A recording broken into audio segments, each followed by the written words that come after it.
Let's make a sheath for this Chicago cutlery knife. We'll lay it out on a piece of cardboard, half of the sheath. I'll go 3/4 of an inch farther away from the blade all the way around. We'll cut this half out with the scissors. And once that's cut, we'll lay it down, fold it over,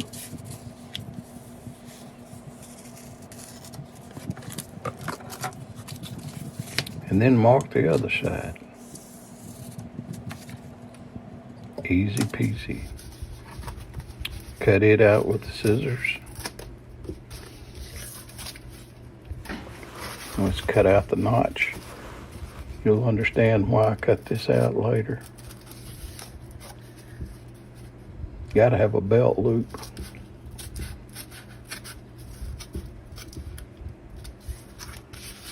So let's take that and we'll transfer it to this. This is a piece of corner siding, vinyl PVC, siding like on your house. And I cut it to length, trimmed it down, and then I flattened it out using the heat gun. Remember, when you're using a heat gun, don't hold it in one spot, but keep it moving.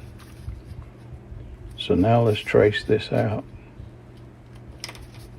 And once we trace it out, then of course, we're gonna cut it out. Good pair of shears works good here. Stuff's really not that hard to cut. If you had a good heavy-duty pair of scissors, that'd work too. Now you're gonna need a board for this next part. You'll see why in a minute. Let's heat it up right along the line where it's gonna fold with the heat gun. Get it nice and pliable, fold it over, and then put the board on top of it and mash it down flat. Hold it just like that until it cools down. Once it's cool, it'll hold that shape. Then we're going to trim it up just a little bit. And then we're going to put some holes in it.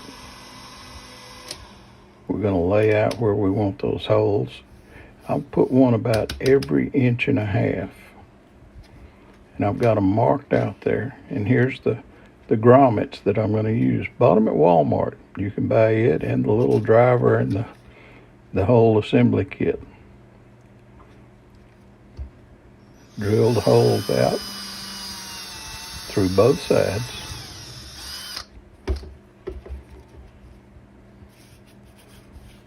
Then install the grommets. They're not hard to install. Just follow the instructions. There's the little anvil. And there's the forge. Put it all together. Smack it a couple of good times with the hammer. Look at it shake my camera.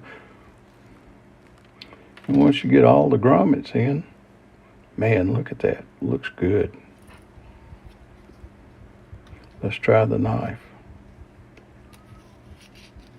Oh yeah, slides right in there. It's got plenty of room.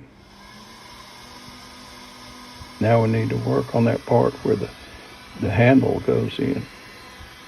We'll heat just that area, nothing else, just that area, and then force that handle into that socket and let it cool down. Once we get it where we want it, then we'll take a pair of pliers and we need to close up that gap. We'll hold it with a pair of pliers. And then we'll put that heat gun just on that one spot. Just that one spot. Heat it up. Let it cool down. And look at that. Man, that looks good as store-bought. And watch how it holds this knife. I mean, it really, really holds the knife well. Look, I can't even shake it out. But it pulls in and out just so easy. But there's just enough friction to keep that knife in there. Look at that. I like that. We're going to clip the corners off of this tab here, just because we don't want anything sharp.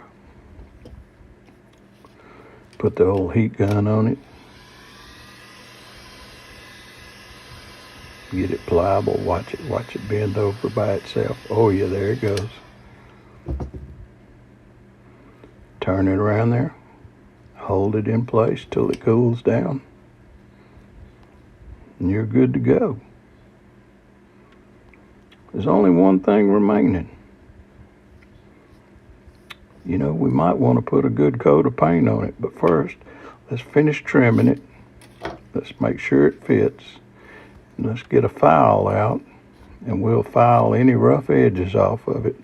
So we want it nice and smooth before we paint it. And here it is, with a coat of paint on it. I love the way it looks. It looks like it has a grain in it. Thanks for watching. Like and subscribe. Hope to see you back for more of my videos.